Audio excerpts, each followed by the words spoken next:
Hi, today we'll be taking your practicals under social anthropology. So we'll be starting the practicals, which include the techniques and methods which are used in collection of the data for social cultural anthropology. And for this, a good reference material that would suffice for your practicals and for your basic understanding of all of these methods. I have taken up this EPG document. The title or the paper number or the name is regarding research methods and field work, and in that there is a sub module of that paper which is demonstration of field methods in sociocultural anthropology. Okay, so here we'll be taking up one by one all of these methods, although I have one or the for example, for case study we have other material, or say for observation interviews, but this consolidated document is quite sufficient for a very holistic understanding of all the methods compiled all together in one document. So you can refer to this one by one. We can take all of them. Okay, so first of all, when we are going to the field, the first and foremost thing that becomes very important for any form of method to be deployed, or for that matter any any methodology to be implemented in that setup, first and very foremost important thing becomes setting up a good rapport with the people. Okay, and obviously before that you have to understand the social demographics of the field that you are taking it up, and you have to understand, like for example, the place where I am doing my field work right now, it's a mix of different ethnicity, different religious groups, and one block has a majority of Muslim population, whereas the other block has a majority of Hindu population. So likewise you have to be very specific, and you have to have a good rapport in these two contexts very differently. So setting up that rapport with people, with institutions, with the officials, authorities, all these become very important before you start collecting your data. Fine. So in the introductory part, basically it is talking about how, for example, when we are doing an ethnographic account, when we are doing a detailed case study or say life history, how systematically the account is taken into consideration, how systematically the description is brought out, both in terms of your observations as well as in terms of your writing of the account, right? So the introduction part you can go through quickly. It's very easy to understand. For people who have non-biology background, now for them ethnography and all these things would become like, I don't know, it becomes again on your interest. For some people it might be quite interesting to learn about new cultures, to learn about new way of life, way of living, different belief system, many things. And ethnography is not simply about a culture and everything, customs, but for example ethnographic account could also be associated with respect to any medical system in that community, for that matter. So ethnography is a very detailed, very descriptive account that you bring out after living for a really extensive period in the community. Okay, so that is very, very important, that a researcher has to stay in situ of that community that they're trying to bring a descriptive account about. Okay, so that description is basically inculcating everything from their day-to-day lives, from one single case to multiple cases to histories to many things. So retrospectively, prospectively, everything is brought into account in what you refer to as ethnography. Okay, so ethnography as such is not a method that we need to discuss in detail, but ethnographic accounts even in our library, even online, you have many ethnographic accounts for different, say, tribal communities, for urban communities for that matter now. And ethnography is also a very common way of research methodology in anthropological studies, and it has been for a long time, and it's still in practice. But the issue only comes because a researcher doesn't stays for a really long time on the field, and ethnographic account demands that kind of, that person or the researcher has to be there throughout their research, right? So again, varies from person to person. Some gives full time, some gives, they do not give sufficient time, so that is not entitled as ethnography. It does require a real investment of your time. Now, so the first thing that we come across while discussing any form of field method as in involving either the collection of socio-demographic profile or even the biological profile. So for that matter, you have to have a good rapport, or say you have to collect some permission, or you have to get some approval of the authorities, and lot many things. So in every situation, you need to have a good rapport with the institution you are working with the community you are working with, or say if you are doing only of one particular family, now everything about that family, that rapport first has to be built, so it becomes a precursor to conduct your study, to conduct your biological, social, any form of study in the field, right? So rapport establishment or rapport building means trying to establish a very friendly relationship with the people among whom the fieldwork is to be conducted. It includes building up a sense of trust among people, right? So this is very important thing, building up the trust about the investigator, that his or her presence there does not pose any form of threat or harm to the people or the community. Therefore, to build trust, rapport with the community, so that they can carry out their research more effectively and authentically, as in somebody questions you on the field that what are you doing here, you have that authoritative right that you have got the permission, say from some institution, and then you are able to work in the the branch of that institution in the field. For example, you have district hospital, you get the permission from district hospital, and now there's a chain of different service system across block level, village level, local level, anywhere. So if you get the permission from the district level, you are able to work even in the local level. If somebody asks you, you have the authenticated approval from any authority, right? So therefore, having that trust from the institution, from the authority everywhere is very important, and therefore becomes a precursor to start collecting the data. So the first task in very successful research is to attempt to build the rapport. Establishing rapport is all about matching ourselves with another person. For many, starting a conversation, and that is a very stressful event.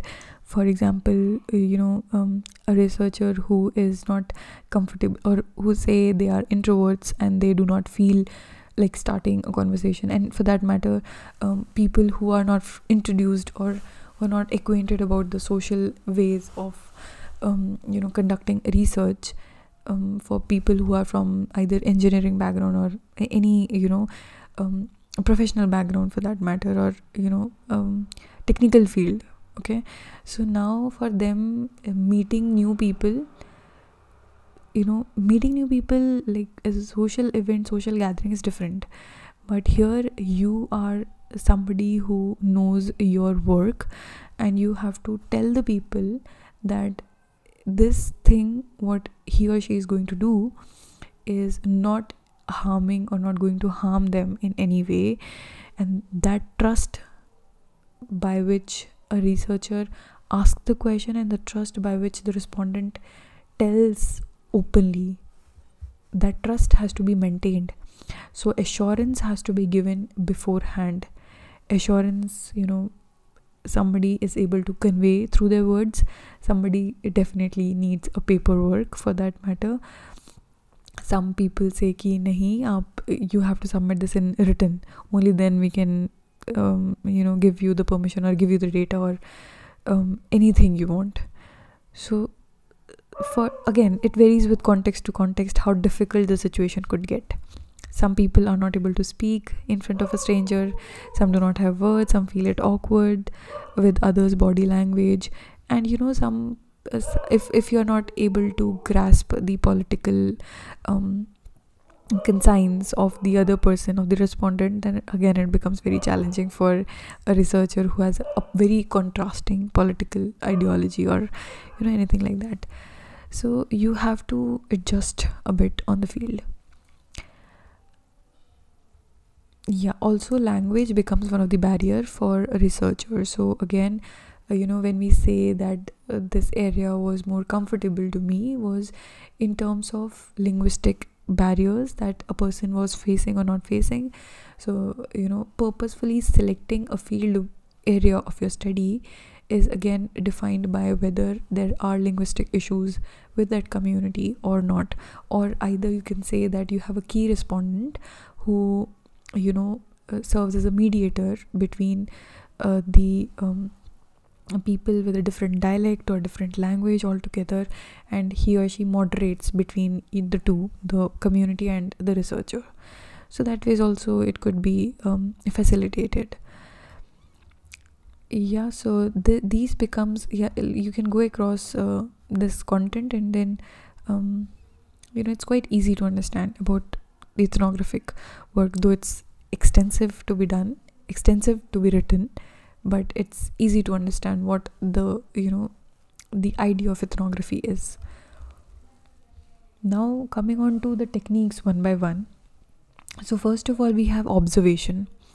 Now observation is a very, as the name itself says, you're observing something, right? So it's, and in every form of research, either it is collection of any form of biological sample or anthropometric measurements, or identifying any form of culture, or even while you're doing interviews, you tend to observe the things.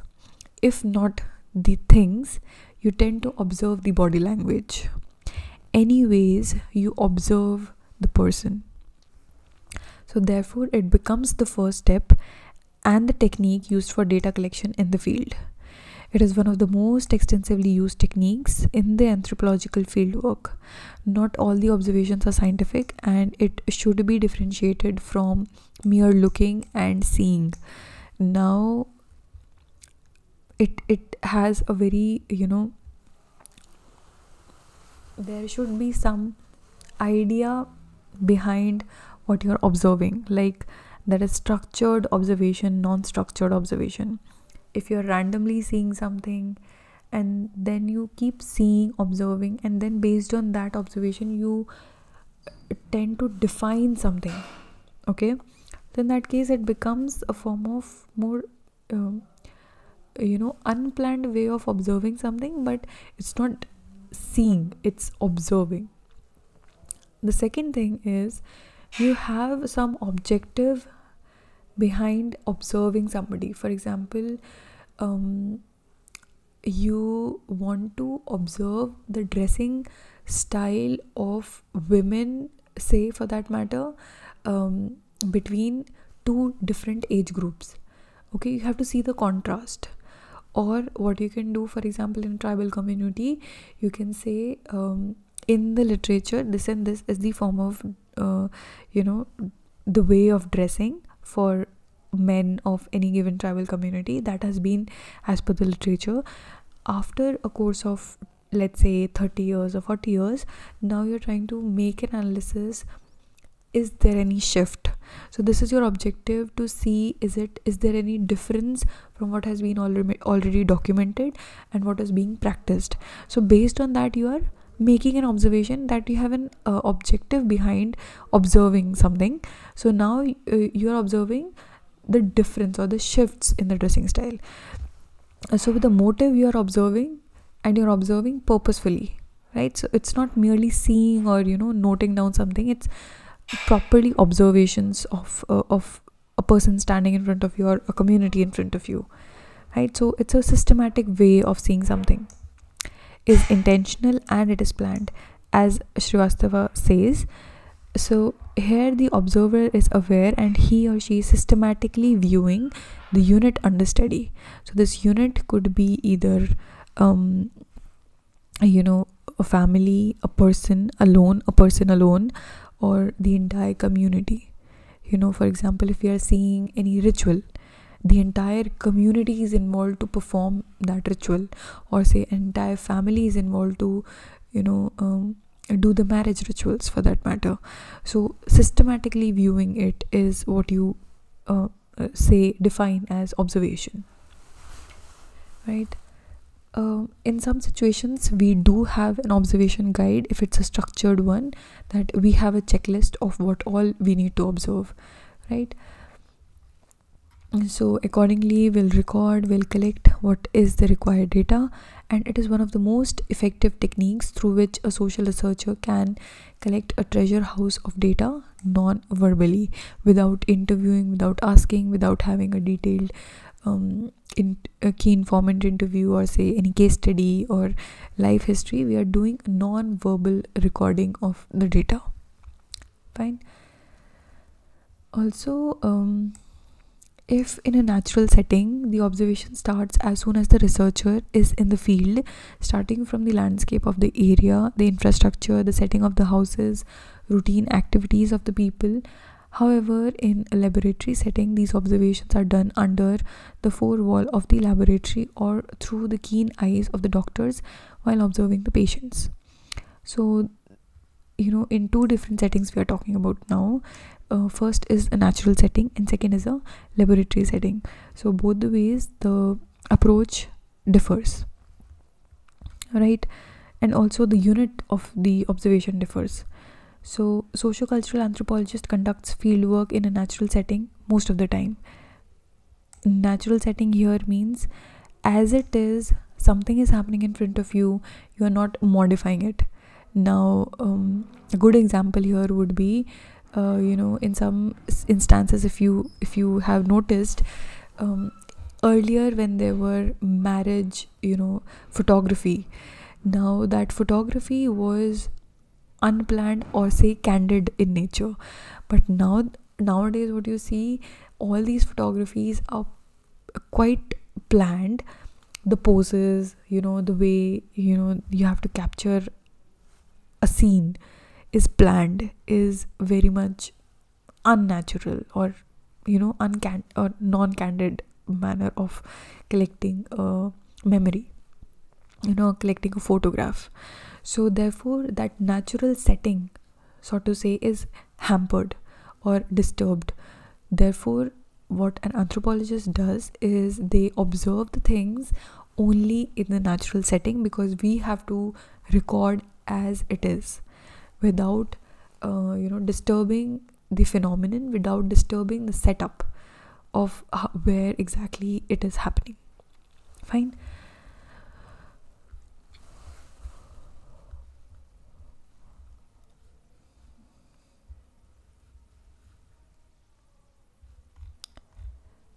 Now we have participant observations first of all, then there is non-participant and quasi-participant observations. And another way of identifying observation, the way of approaching observation, is either structured or unstructured. So we'll discuss them in detail one by one.